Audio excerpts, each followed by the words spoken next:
Good evening, OPA family. My name is Michael Laura. I'm the Chief Business Officer for Oxford Preparatory Academy. Thank you guys for coming and joining in our town hall tonight. I also, to my right, I have Dr. Kim Fricker, as well as our new Chief Academic Officer, Natty Burdett. So I'm going to start up on this Prop 39 presentation that we gave at our last board meeting on May 15th. Just some things to go over before we start the presentation. I'd just like to say that all questions and comments from the online as well as here, let's just wait until after the presentation is over to where we could have that Q&A.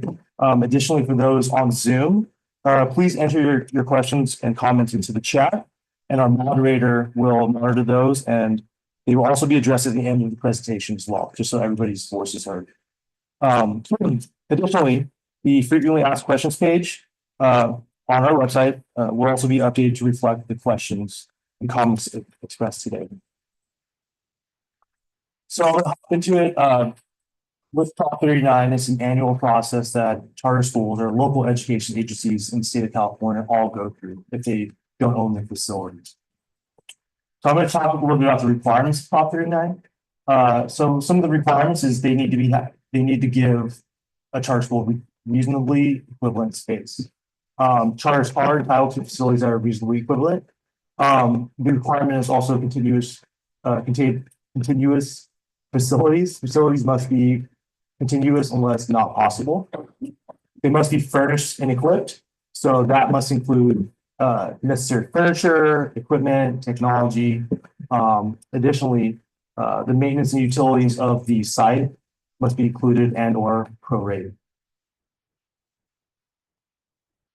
So in Prop 39, there's a statutory timeline that all local education agencies or charter schools follow in regards to how they're acquiring their facilities. It always starts at October 31st and November 1st is the due date for the facilities request that's submitted from the charter school to the district of which they reside in, right? So with Oxford Preparatory Academy, Saddleback Valley, as well as middle school, we sit within Saddleback Valley Unified School District's boundaries. So that's the district that we reach out to. After that, the district responds to our projections. And we then go back with our average daily attendance projections in November, December, and January. Sometime in February, they will do a preliminary facilities offer, of which by no means is that the final offer, and it can change by the time we get to the final offer in April. So there's a lot of back and forth in regards to us being the charter school and the charter school that sits within the district's boundaries, so Saddleback Valley Unified School District. So all the local education agencies that are charters, like if they don't have a multi-year agreement and if they don't own their facilities, they all go through this process. So let's talk about legal and compliance with Prop 39. So the requirement of our initial request for facilities is that we provide ADA, which stands for average daily attendance, and enrollment calculations. So essentially, we look at how many students that we do have in this current year and prior year, and what are we going to project for enrollment in the future year, right? One thing that is a big sticking point for how we get facilities is how many of the students, what percentage of them are in-district students within the district that we sit in. So if we have a high percentage of students that would go traditionally to a Saddleback Valley Unified School District school, they would give us more facilities because they have to house those students, of which would be theirs in their facilities, right? However, if we have a very low percentage of students that are in Saddleback Valley Unified School District, we don't have as strong of a case to get facilities because it's not a requirement for that school district to serve children or students that don't reside within their boundaries. Another requirement, Saddleback Valley Unified School District can offer a sole use location or co-location with an SVUSD school. So they do have the right to determine where OPA would be located based on availability of space. We can dispute this, but we have no legal basis if facility space or the site meets the Prop 39 facilities requirement. Now, with most public school districts, in my prior job, I was an assistant superintendent of business services for a public school district in the Bay Area. So traditionally, when public school districts are consolidating and or closing schools, they have what's called a 7 to 11 committee, which they get 7 to 11 members of the public of that area together to help determine, what schools they can consolidate or and or close. It's based off of that list of availability is what can dictate and determine where, if there is a charter school, we can find space for a charter school. Now, if they have 10 schools that are all being utilized and all 10 of them are schools, they wouldn't have contiguous space anywhere for any additional schools, right? Last but not least, Southback Valley Unified School District makes a final offer and facilities to Oxford Preparatory Academy. As much as there is a back and forth between the charter school and the school district of where we reside, we don't have full control of the offer being made, and whether or not we don't have full discretion and dictation over how that offer is made.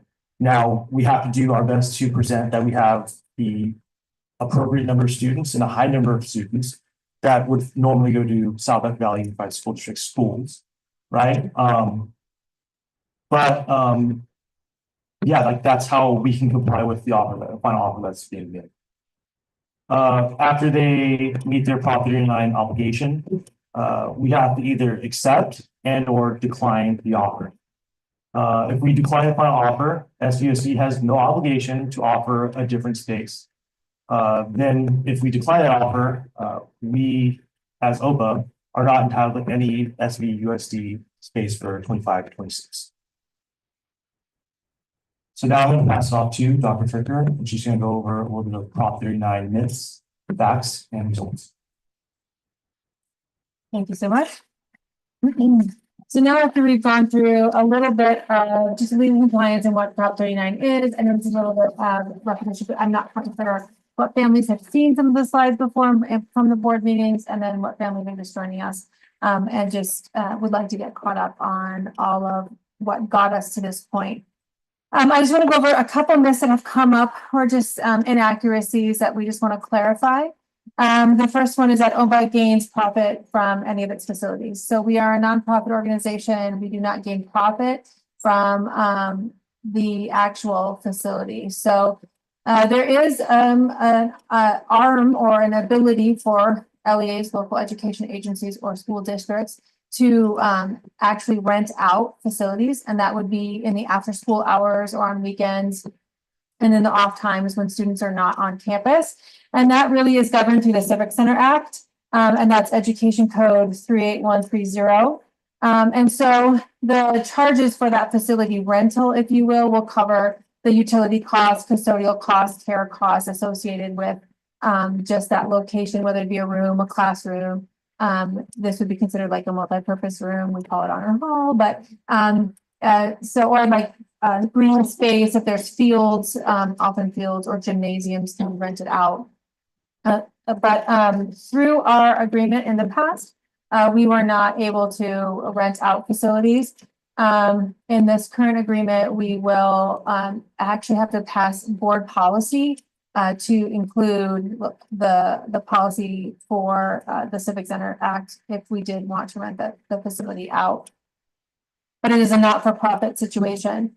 In terms of the facility use agreement that the board had just approved at the past board meeting, it is a non-rental fee. So we pay $0 to rent the facility. So this particular facility that we're in today, and then the San Joaquin facility for the middle school, it is a non-rental agreement. We do not pay rent to have the facilities, but we do have to maintain all the utilities and maintenance for the facilities, upkeep, lawn care around the facility. So we own the responsibility of doing that.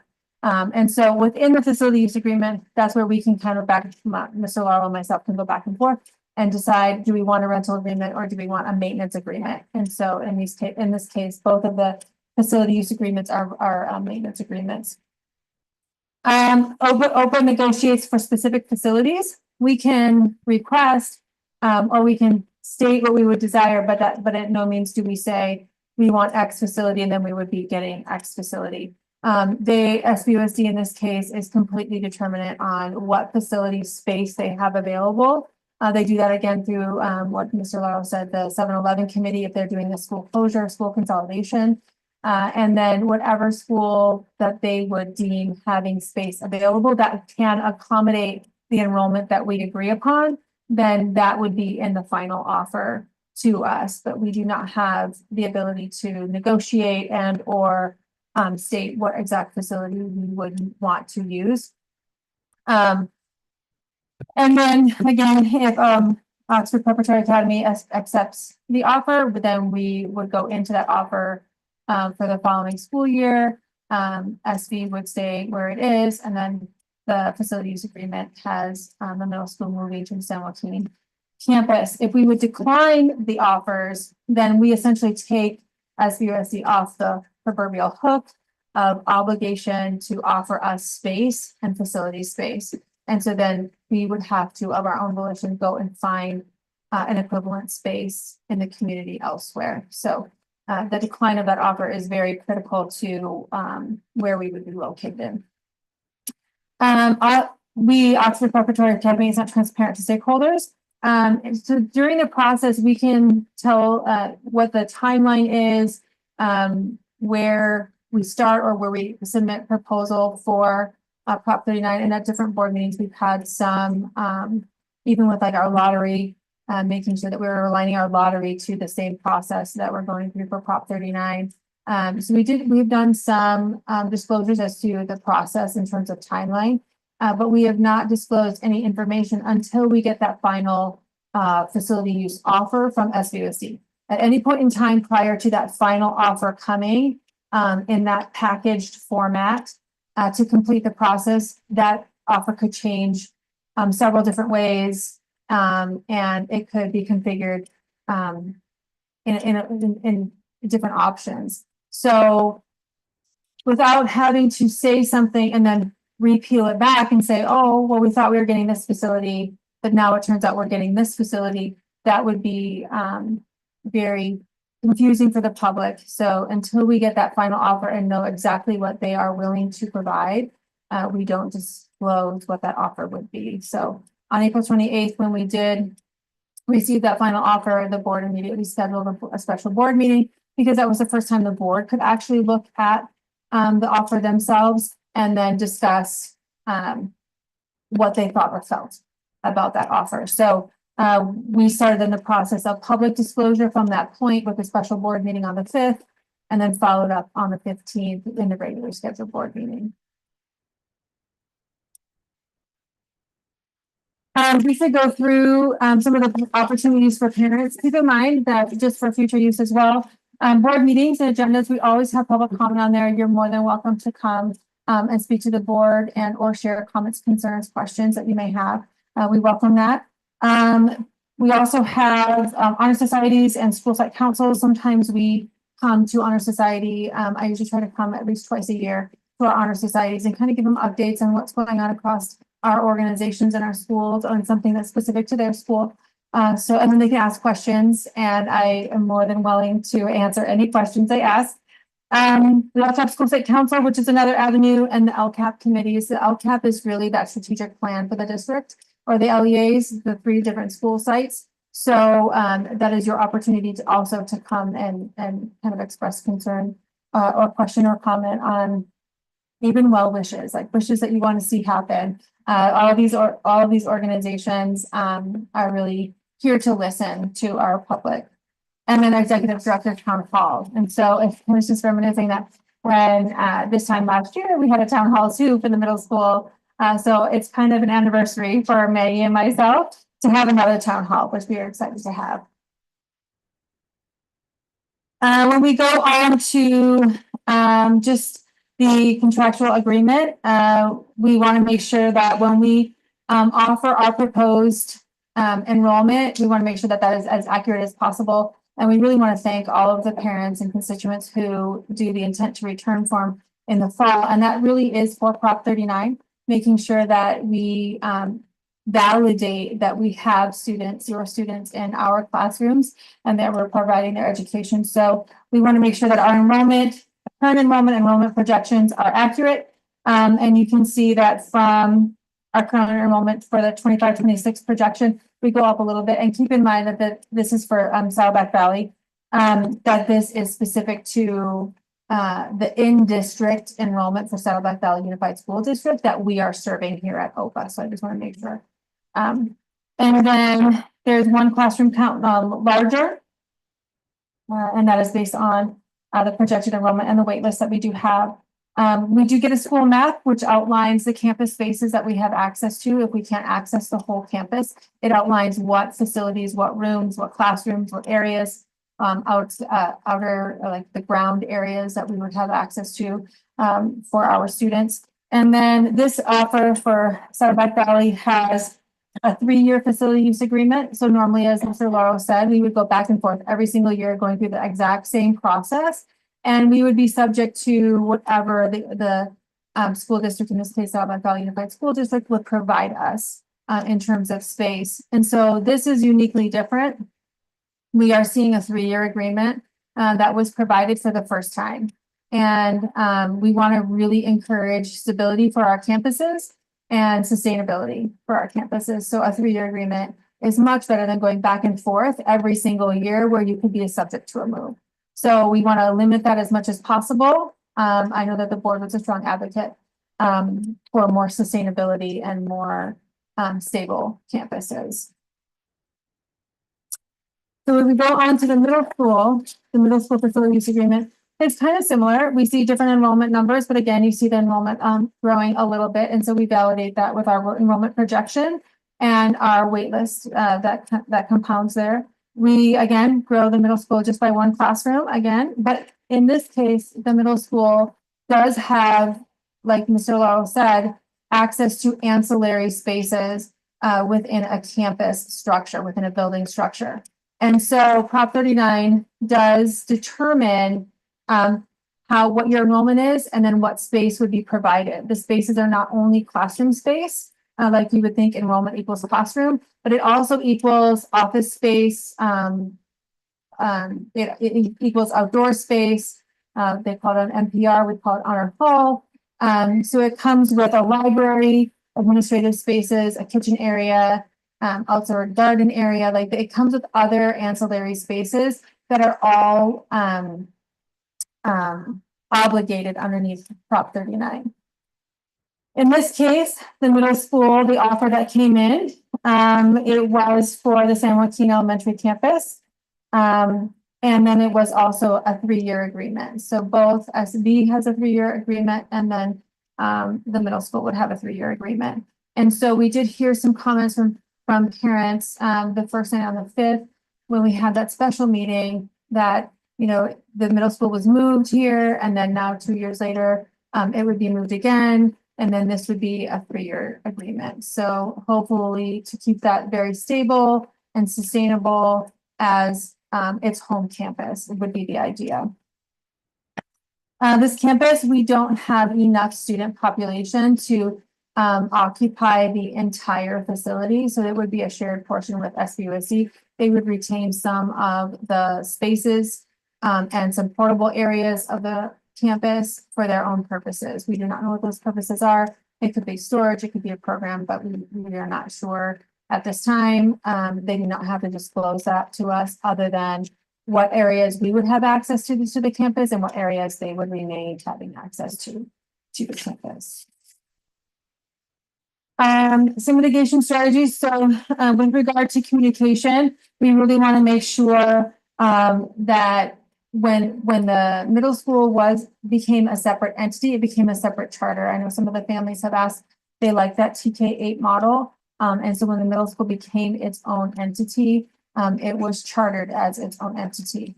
And then at that time, there was a request made as it became its own charter for its own facility location. And so this is the time that SBUSD is coming back to us and saying, we can give you this location, which is in the facility use agreement.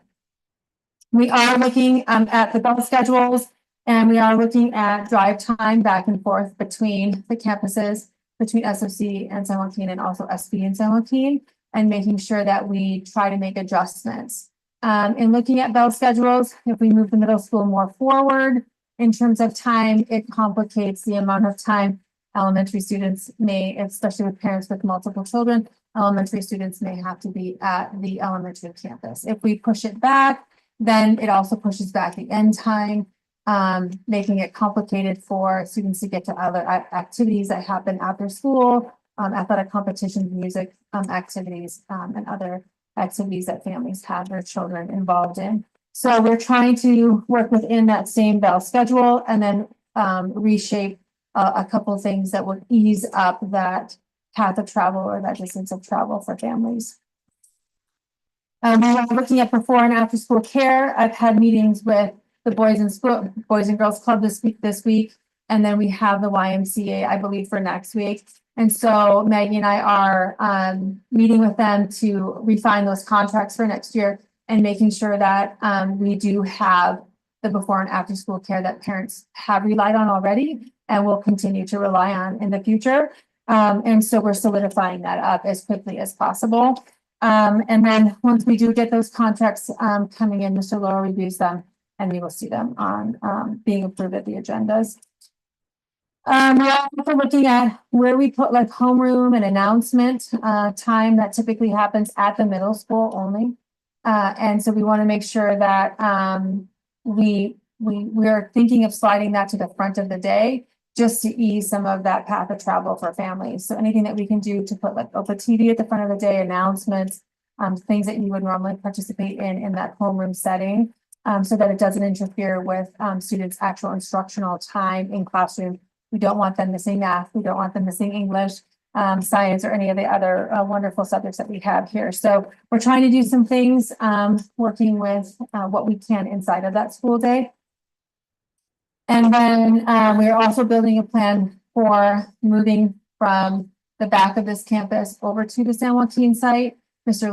Laurel is putting together, it is a moving plan, a comprehensive moving plan, which will be showcased at a board meeting in the future in June, outlining some costs that are associated with it and all of the other things that we have to do just to move the campus and get ready for the start of the next school year. So we want to just might make mention again, and I know that Ms. Burdett is going to go through a couple of pictures of the San Joaquin site and then also some of the amazing programs that we do have and have been implemented at the middle school and how they will come to life actually in the new location. We do know that this is a change and that is difficult. So we are committed, the board is committed to making sure that we do everything possible to mitigate any of the inconsistency or nuances that come that may be a little bit difficult for our families. And we do understand the difficulty for some of the families who do have multiple children.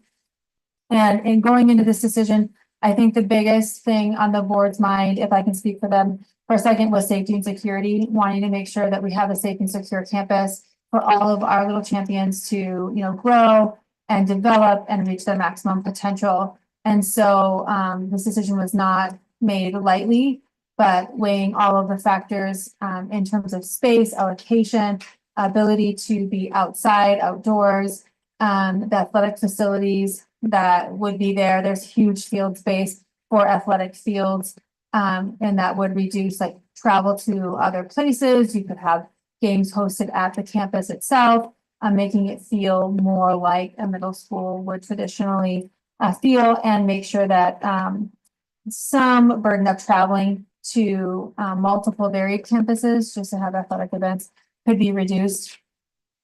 It does have additional space for things like a library and the importance of reading and making it is a very large library and making that feel like a student hub where they can come and listen to music or do poetry slams. I'm just envisioning other inventive things. There is its own honor hall. You could do theater and just have musical theater there. There's a whole host of possibilities that come with this site that unfortunately, with the current middle school, there was limitations to some of those things.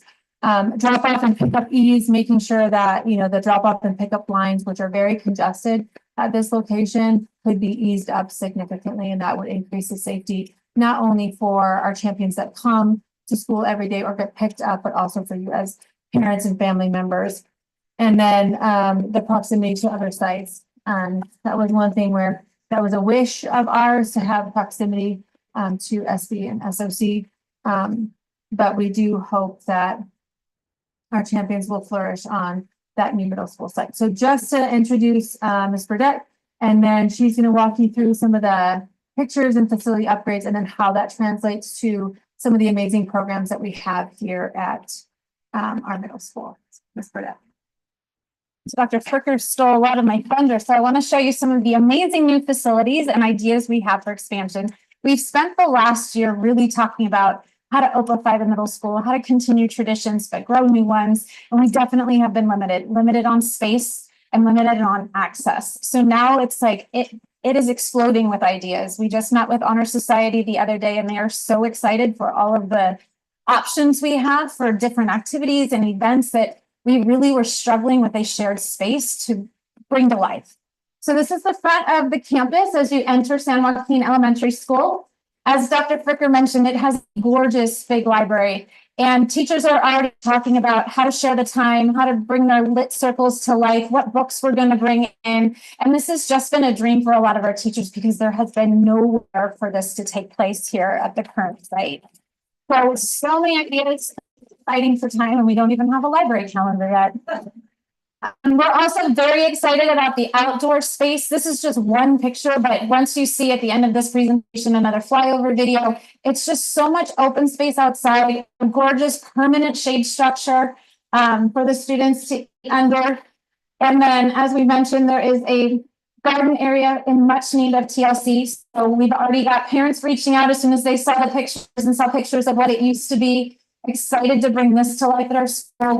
We've had students and parents asking for a garden club. We just had nowhere to put that in terms of a permanent space. So this is going to add a lot of opportunities. My STEAM and science teachers are clamoring to get their hands on the space for a lot of hands-on outdoor activities that they can bring into their science classrooms as well. As they mentioned, we now have our own honor hall. This is probably something I'm the most excited about, because I think I dug and plead and scrape for space in this honor hall whenever I can get us in here. And so now we have an opportunity to have our own space for assemblies, for events, for award ceremonies. We'll talk a little bit more about, but just a space that our kids can call their own, and we're not working amongst the jungle of the first screen play. So, actually like just stunned. So right now we have an outdoor food service area. They do an amazing job taking care of all of our students and making sure they're fed. But it is outside. It's subject to wind and rain and yesterday bees. But we now have an opportunity to have a beautiful kitchen. Students can come out of inclement weather. Our food service providers can serve out of a nice and modern kitchen. As we talked about, these are just some examples of the assemblies we've managed to make happen. We wanted to bring our assemblies to life, but this year, especially for whatever reason, the 4 rainy days fell on assembly days.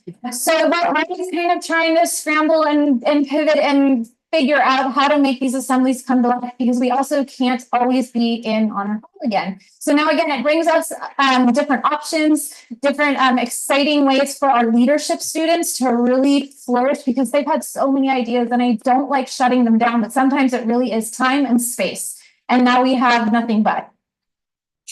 Our technology and our CTE programs have grown incrementally this year. We were able to add 3 career technical education pathways. We built out beautiful computer labs, and now those will get transferred to the new site with even additional space. And in fact, with the additional options of an honor hall and the library, we're looking to build our first competitive robotics team. So that is really exciting that we could actually make that happen, because right now there is no way, if you know anything about robotics, it takes up so much space, and it's not something that is easily broken down and reset up every day. Again, our 3 CTE pathways, we want to continue to grow those. So this is, again, a great opportunity for these activities and this instruction to take place in a much nicer space that we can continue to build upon. Our music program, we've looked at specific classrooms that we've been offered that will really help our music program grow. A lot of extra space, a lot of extra storage, so we'll continue to build that program out. And as we mentioned, our competitive athletics has just been incredible over the last 2 years. We have our first football champions, 2-time basketball champions, 2-time volleyball champions. And one of the things that was really missing is the home crowd. We couldn't be the home crowd, so we had to travel. And for a lot of families, it was a struggle. It was pickup, carpool, it was a distance. It was trying to get off work to get their kiddos, figure out carpools. And so now we have so much space that we are able to host football home games, more of our basketball and volleyball home games. And part of that was also parking and traffic in this area because of the start and end times of our games was impacting the SP pickup and drop off as well. So now that is alleviated because we can control that timing, our drop off and our parking.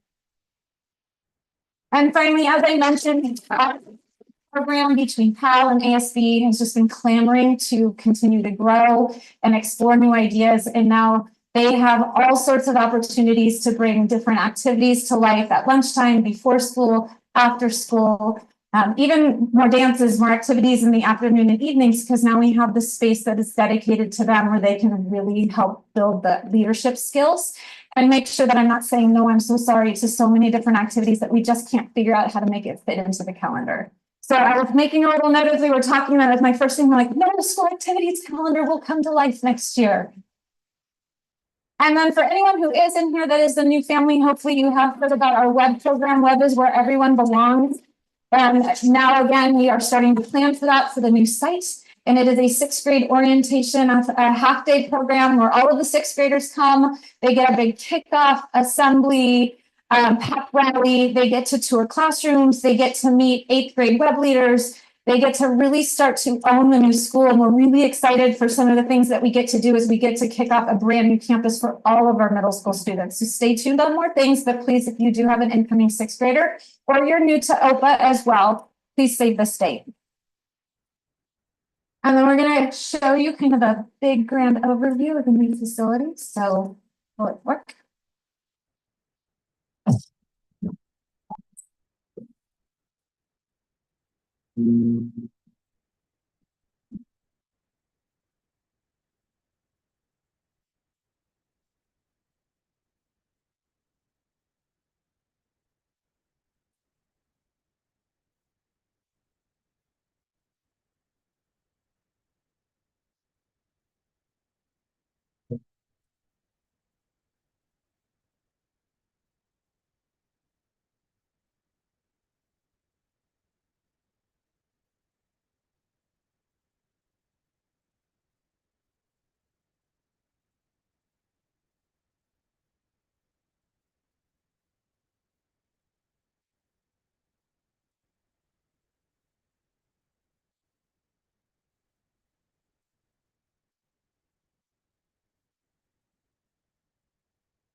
So as you can see, we did get that facility offer on April 28th. And so the facility offer was pending our board approval on the 15th. That was approved.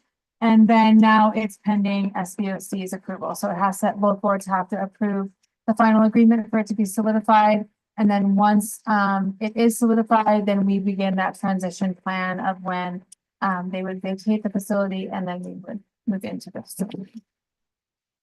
And then tonight is one town hall meeting. Next Tuesday, we have a town hall meeting.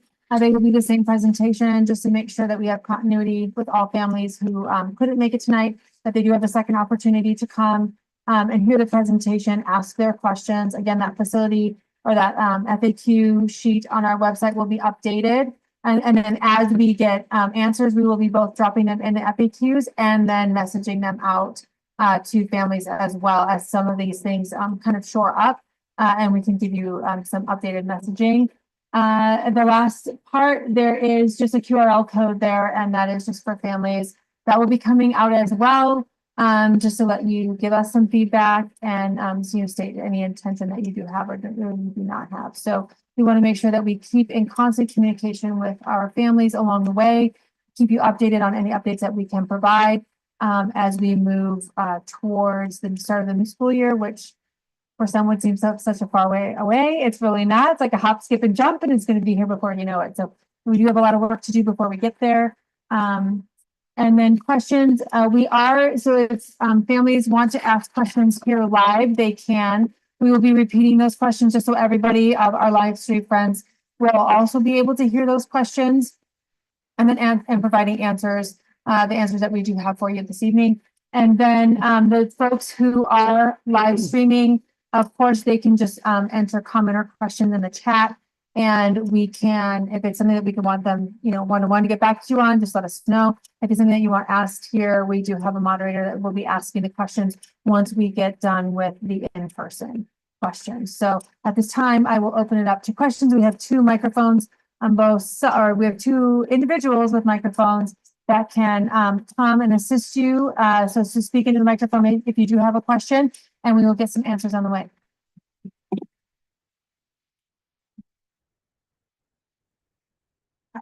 Hi. So I had some sixth grade, and last year I saw that there was a program like Bridge to Middle School.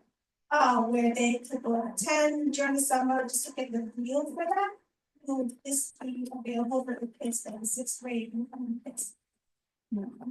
So we're not offering a bridge to middle school this year. We're really focusing on some of our intervention needs with our students over the summer. But what we are doing is our web program, which is kind of a half day bridge to middle school. So that is where they really sit and learn a lot about middle school skills, how to be prepared, what to expect. And then we're building in that bridge time the first full week of school with our sixth grade teachers. There's going to be a lot of new procedures and policies and things at a new site and a new physical campus. So we're going to really pretend it's brand new for everyone at middle school. So that the whole first week will really be that key focus to make sure our sixth graders know where to go, know how to get around, know what the expectations are, etc.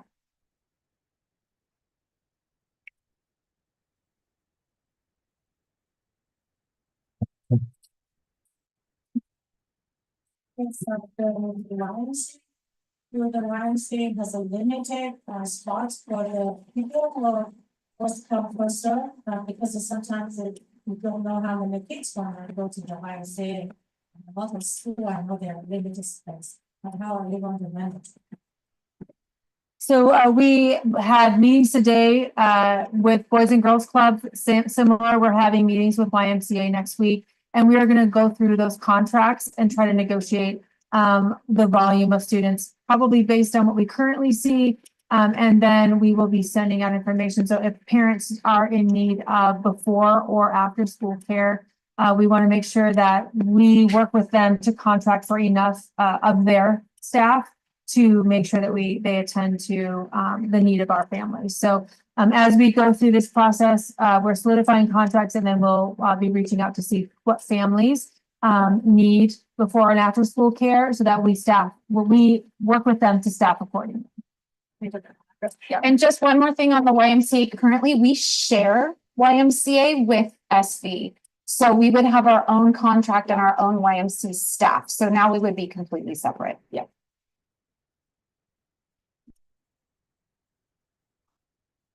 I have three questions. Okay.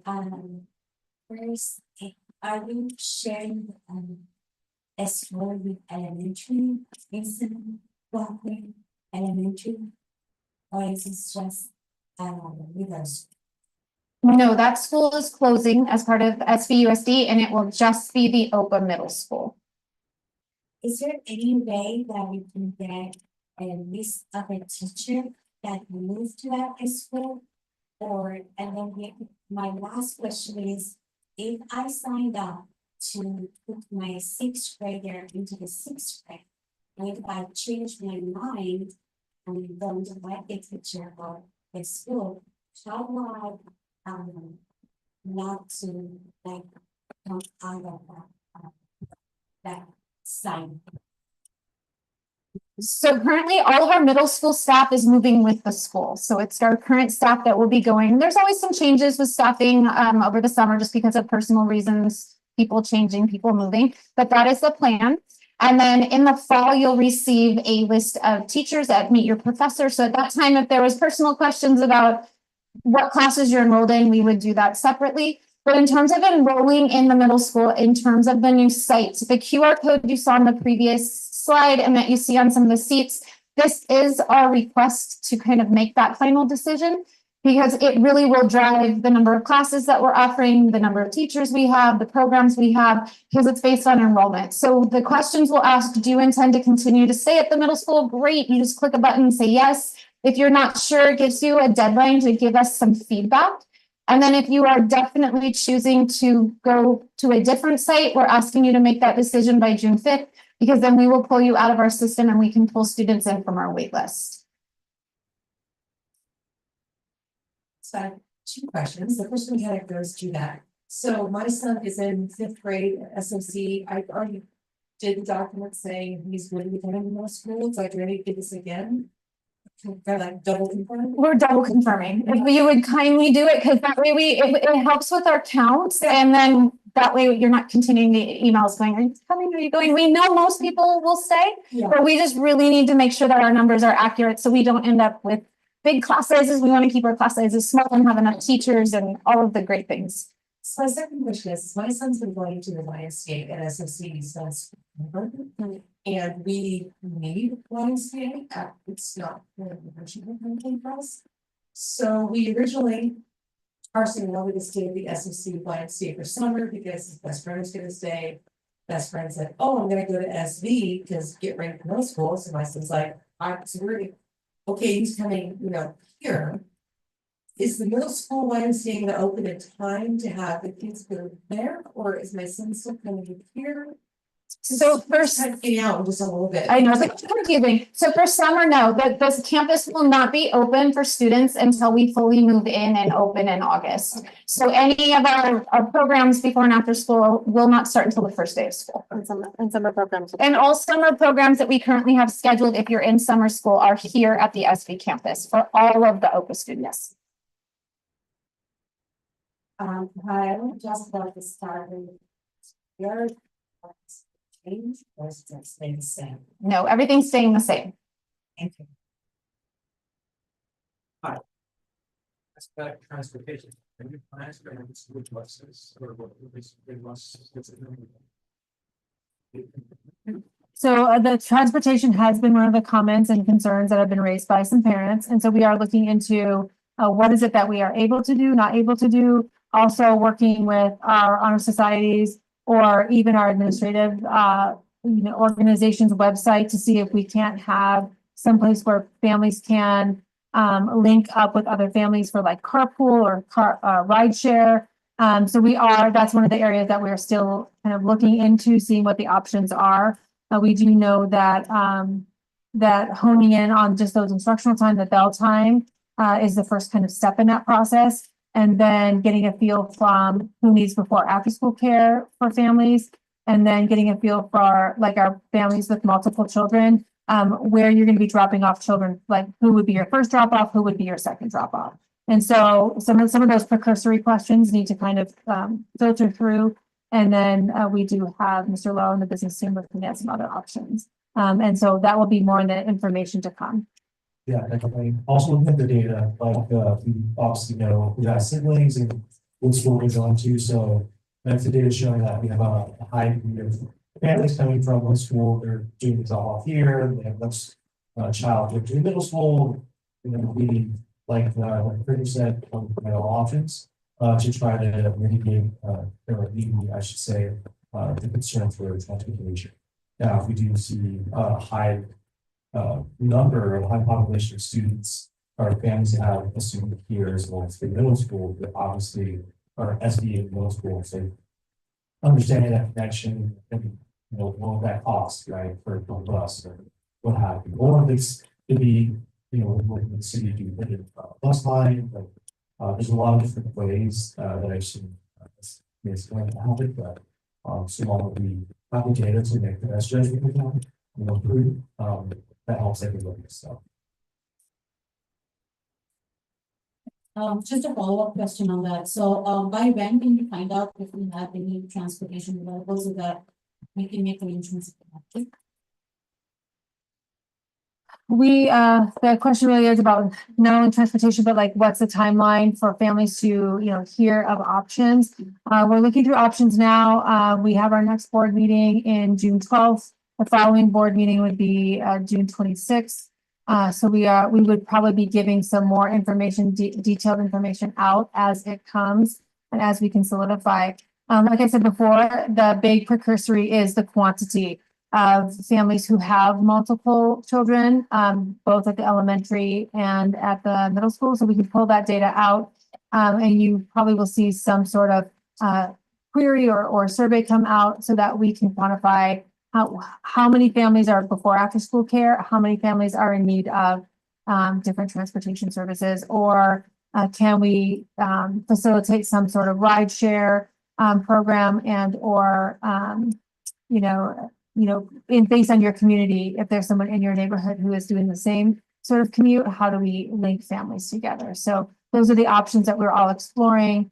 And as soon as we get solidified answers, we'll be pushing them out. So as soon as like the contracts come in for Boys and Girls Club or YMCA, we will be letting you know that information. So we're working on all of that right now. So what was something like first do? Option or Yeah, so that, potentially, Can you repeat the question? Sorry, so on my. the question was, what do you work with first student? So first student, for those who know, first student, they're one of not very many contracting businesses for student transportation. I know from prior experience, I worked for an elementary school district, so that's TK through 8 in the Bay Area. We have 6,000 students, 18 school sites, 1 preschool, central office, and we worked a lot with the student. Along with everything else in the state the last 5 years, their cost for transportation students is also very high.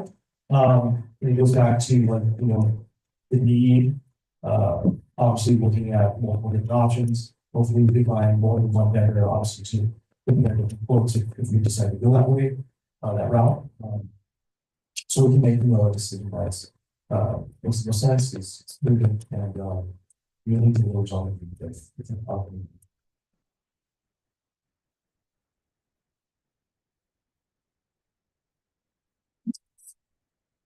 I feel like we should know these things, but for maybe 6th graders, what is the average student to teacher size? We try to keep our class sizes to about 30 to 1. It's not always exactly even because it's based on how their scheduling works out. So some classes might be a little bigger, some classes a little bit smaller. Electives may vary, some might be tiny, some might be very large. So at the middle school level, we do more of an average over the course of the day. And so the middle school is kind of like a Gen X, but like a junior high where they change classrooms kind of thing. Yes, seven class periods throughout the day. They switch classes, they switch teachers. And we will be doing like a parent orientation in the fall, also for new parents new to middle school. Middle school is just considered 6-8, where junior high is a 7-8 system.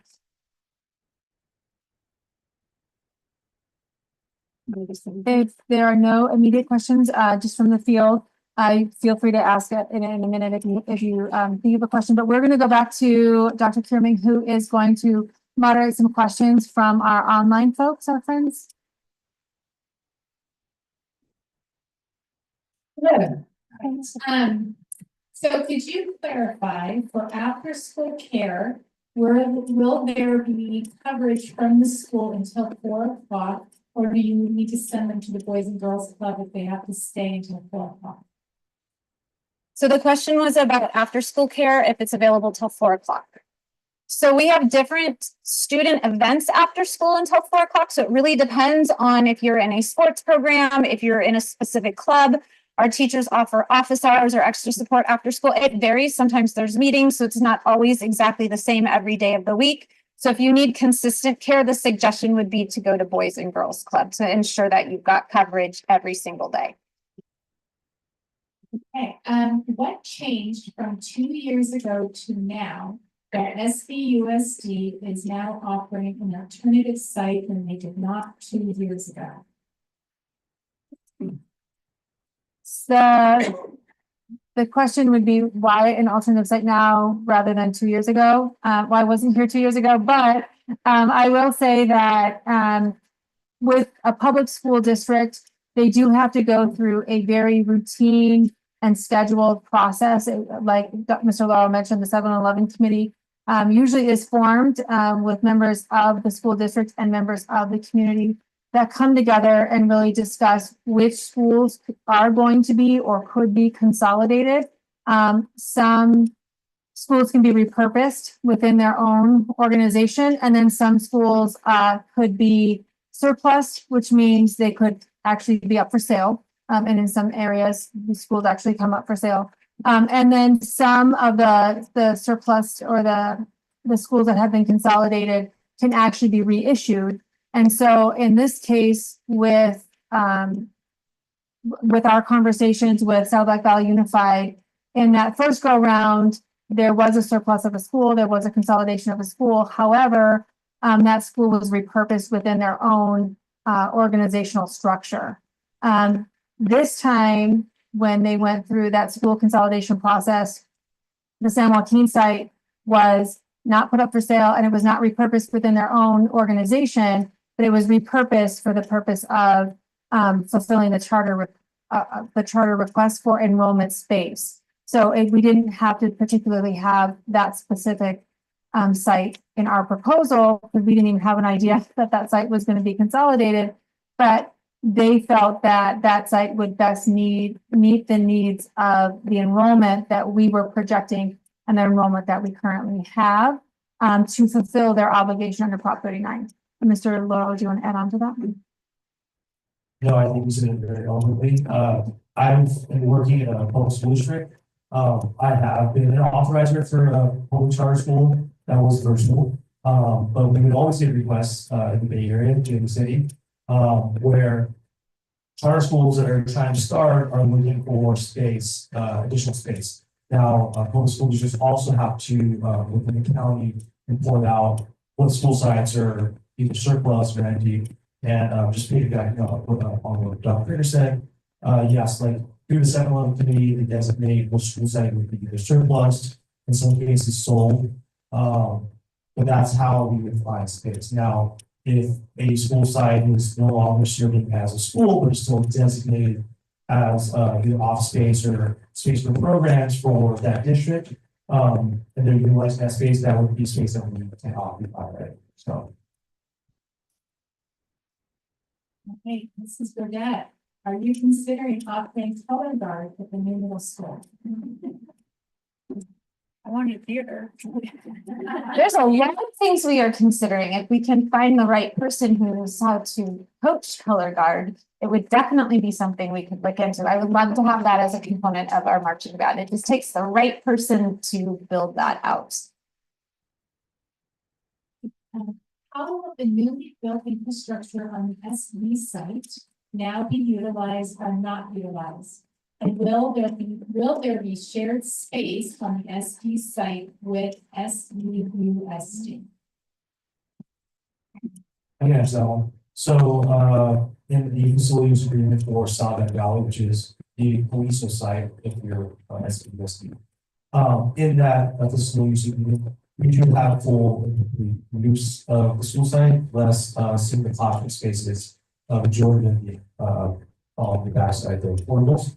But we do have space, access to all of the space, the playground, the backside, which we are replacing swings and the ball protection. But then we have access, and there's not going to be another charging program and or SBUSD district program right here at this site. So just absolutely no access to what would be the portable structures. We would not have access to those. But we would have access to the remainder of the facility campus, but the middle school portion, only a couple of the classes in this brick and mortar site, like there's the middle school office, we do not have access to, that we do not have access to the portable structures. We don't know what will happen to them either, if they will be removed, if they will stay, we do not know. Will there be an actual locker room for kids to prep for PP? And can you repeat the questions if there, because the people can't hear it online? Oh, even from you? Oh. So will there be a locker room space, at the middle school, the middle school at San Joaquin?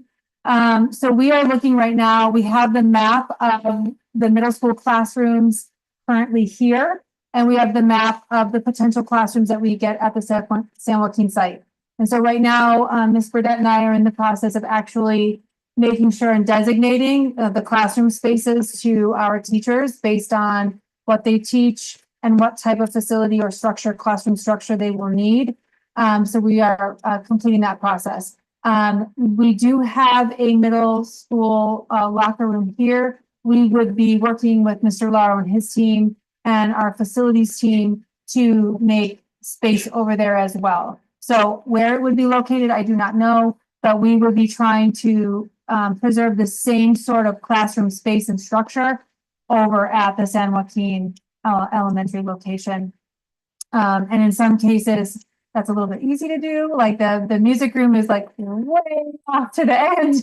But and the CTE classrooms have the big computer lab spaces, so those are kind of no brainers. And then the other classroom spaces, we would have to purpose and then repurpose the locker room spaces. But yes. Will there be an open house or any ability to walk through the new site prior to meet with the professor? Want me to answer? Yes. Let's take- Okay. So we are actually working on like celebratory open houses, ribbon cuttings, ceremonies. I know that Dr. Kirme, who asked the question about like, is there going to be a facility celebration and opening? Yes, there will be. We're actually trying to work with the Chamber of Commerce. Yes, Chamber of Commerce to facilitate some of that grand opening for the middle school and have an event for the middle school opening. We will have that meet your professor time where that would be a great opportunity to kind of tour the facility and then also to obviously meet your professor, which everybody wants to meet and get your t-shirts. So yes, we are in the process of planning out like what that will look like, even in coordination with some of the community members and the community agencies to help us out. Okay, I think that's it. Any other questions? Anyone else in? How about you? Aurelia's like running.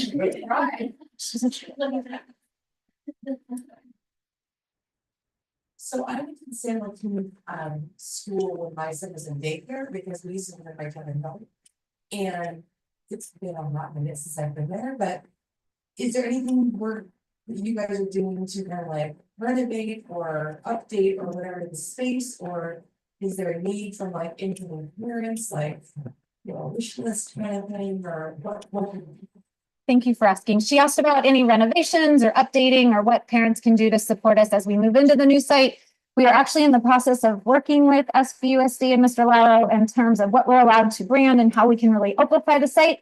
So as soon as we know our options, we will reach out. We are definitely planning a campus beautification day where parents can come in and help us with anything we need to get ready for the school year. So stay tuned. It's all coming as soon as we know what we need. I appreciate it. We're going to need gardeners and painters and people. So thank you. Murals. I just have a question about working with the South Valley Unified School District rather than the Castro Valley School District. I was kind of wondering what the reasoning was there. So the question was why we are working with SVUSD versus Capital Unified. It's because we are currently sitting and our charter is sitting on the Saddleback Valley Unified School District campus. So that is who we negotiate our space or work through Prop 39 with our space for. Yeah, so similarly, the Prop 39, our South Orange County campus, that school sits within the boundaries of Capstone Unified School District. So with Capstone Unified School District, we do have a multi-year agreement, facilities agreement with them. I think it expires next year or the year after. But in that case, we would be doing the same thing, same exact thing, except for with Capstone Unified School District to get facilities. And it's the same process. We need a high percentage of students that would otherwise be going to, Capstrell Unified School District schools.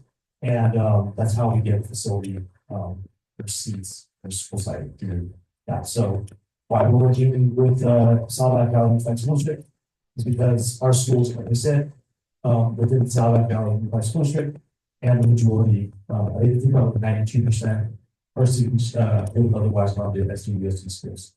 So one of our schools, SMC campus, resides or sits within the Capistrano Valley Unified School District.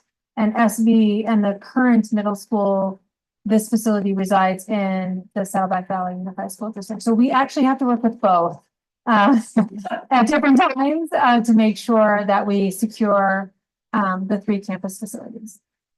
We can ask. So my understanding is that the elementary school was ratified, or I don't know what the terminology is, by the Orange County Department of Education, is that right?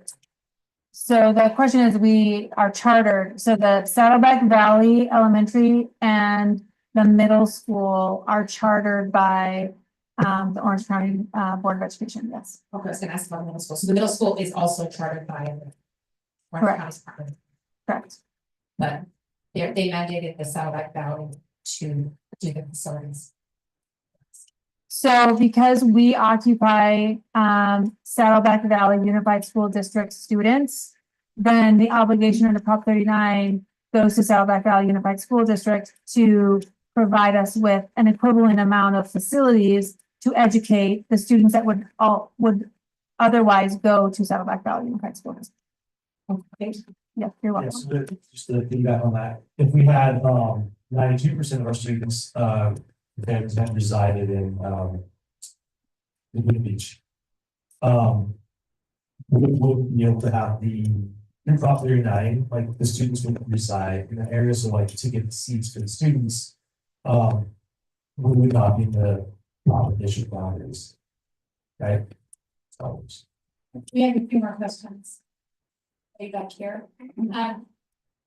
As with regard to fencing, is it a closed campus or is it have a fence around the property? So the questions with regard to the San Joaquin facility, I'm assuming, is it fenced or not? The San Joaquin facility is fenced. It's a completely fenced location, so it is a very safe location. It has one ingress egress doorway to come onto the campus and come off of the campus. And so just in terms of campus security, we always have to in this day and age, unfortunately, kind of be very cognizant of how students come on campus and come off campus, but also adults come on campus and come off campus. And having one ingress egress point is much more safe and secure than having multiple ingress egress points. So it is a very safe and secure campus, and yes, it is fenced. Okay, will the move of the middle school make more space available for the elementary school? We have siblings on the wait list. So will the middle school moving make more room on the SV campus because there's waitlisted students? So we do look at our wait list and we do try to make sure that we accommodate as many families as possible. We do, especially if families are in a sibling situation where you have one of your students or 2 of your students with us, and you have one on the wait list. We are very cognizant of that, and that is a big concern for us because we do want to meet the needs of all of our families and make sure that all of your children can be within our school organization. So with the middle school moving, we don't have access to the back portables. We do gain a classroom on what would be that middle school side, if you will, of this brick and mortar facility. So we will be gaining by a few students, and so those students will be pulled off the wait list once the facility use agreement gets solidified again by both boards. Our board did take action to approve, and we are now waiting for the SVOSD board to take action and approve that facility use agreement. So we're kind of in a stay put until both boards say yes, and then we can move forward with some of these actions and plans. Okay, last question. Can you provide an update on the middle school chancellor for the coming school year? Should we ask the middle school chancellor? She asked about the middle school chancellor update. So I will continue in the role of middle school chancellor until the school year ends. And then we are in the process of recruiting and interviewing for the middle school chancellor. So as soon as that process is completed and vetted and board approved, then we will be able to announce the next chancellor. Can I add on to that? We did want to have that process happen, prior to us letting out, because we do want to make that announcement to the middle school families, and we want to have plenty of overlap time so that there is a very smooth transition, between leadership. So that's really important to us too. Getting that person onboarded and up to, steam on not only the move, but also everything middle school and everything OPA. Which is very near and dear to our heart. And Ms. Burdette did pledge that the new middle school chancellor will be fully up to date on all things OPA by the time we open up school. And that is one of my primary roles as chief academic officer, no matter what, is even as a new chancellor comes in, I'm there to support and coach and be there every step of the way. So it's going to be an amazing year next year. Any other questions, comments, concerns? Okay, so just to wrap up, all of the questions and comments will be on, updated on that FAQ sheet that is located on our, website. And then as we get, bulleted announcements that go out, we will make sure, through Dr. Kierman's office that we will formulate that and get information out to parents, as soon as possible. Some of the things that we have to show up with in terms of contract or finalizing the facility use agreement on the SBUSD side, we will also be updating parents. So look at, in your email. Definitely the board brief has information on that, as this is something that is very near and dear to the board as well. And then if we do reach out, we will be reaching out just to gather some information again. So if you need transportation, if you need before and after school care, those are the things that we need to judge the volume or quantity. And when we can continue to roll down some of those contractual processes to make sure we get those answers back to you. And then there's that QRL code that just says what your final intent is going to be. So that will help us out too. So we can make sure that we have all of the systems up and running by the time school opens. It's going to be a heavy lift on Mr. Lau's office and my office and Ms. Burdett's office. But we are up to the challenge and we truly want you to have a wonderful experience. We want your children to have a wonderful, wonderful middle school experience. We do know that we are very sorry for inconvenience. But the possibilities of what your students will have access to, what our champions will have access to is just limitless. So we will build it and we will make sure that we communicate with you. And if you do have difficulty, please reach out and we are happy to assist in any way possible. So look forward to some information coming to you, especially as we get it, it will be pushed out. And then if there's some information that we would like back from you and you are in that situation where you're in need of something, let us know. So that we can continue to mitigate those situations along the way. Anything else for me or us? Other than that, thank you for coming. We appreciate you coming online. We appreciate you coming in person. And we love the support. And so we're happy to assist in any